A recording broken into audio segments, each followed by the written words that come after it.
ماشوم د ادبیاتو د لیکوال ځانګړنې.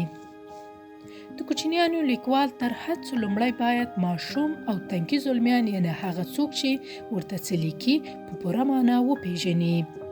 ماشومان یوازې په دې نه پیژندل کیږي چې په اړه یې د کوچنیانو د ارواپوهنې کتابونه ولوستل شي، بلکې لیکوال باید له ماشومانو سره ژوند وکړي، خپل ماشومتوب را په زړه کړي، نو هله به د ماشوم له رښتیني ژوند سره اشنا شي، اړتیاوې به یې وپیژني. تر دې وروسته یو لیکوال کولی شي ماشومانو ته یو مطلب هغسې ولیکي چې د هغې ټولنې د ماشوم اړتیا وي او ماشوم یې له لوستو خوند واخلي. د کمکیانو لیکوال باید د خپلې ټولنې د ماشومانو او تنکیو زلمیانو په ژبه پوه وي، ځکه چې یو لیکوال له خپلو مخاطبانو سره د اړیکو ساتلو لپاره له ژبې پرته بله کومه وسیله نه لري.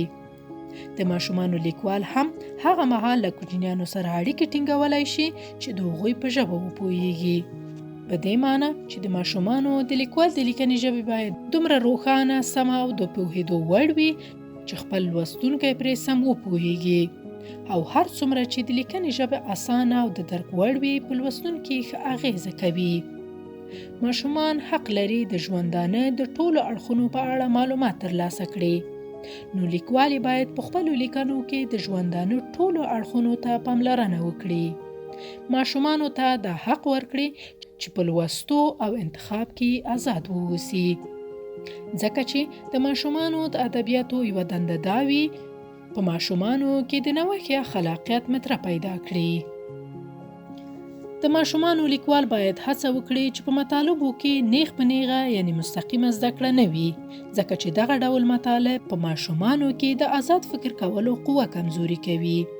کوچنیانو ته باید هر څه چې هر ډول وي دی یا وي په هماغه اصلي بڼه ور وښودل شي. له ارماني او خیالي لیکنو څخه باید ډډه وشي.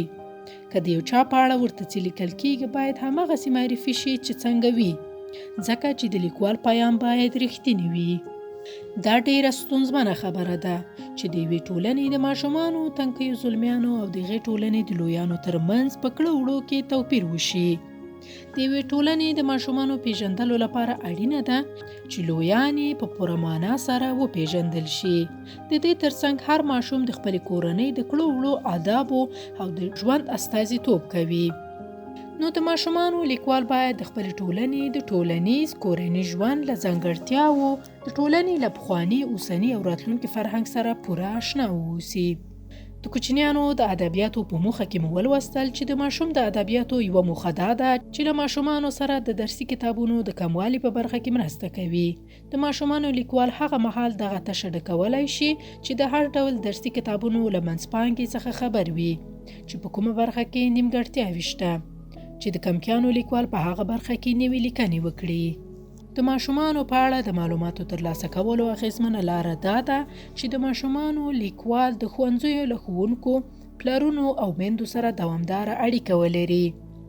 له دغې لارې کولی شي غوره معلومات ترلاسه کړي او ماشومانو ته د نوو ادبیاتو په رامنځته کولو کې له لیکوالانو سره دغه معلومات ډیره مرسته کوي.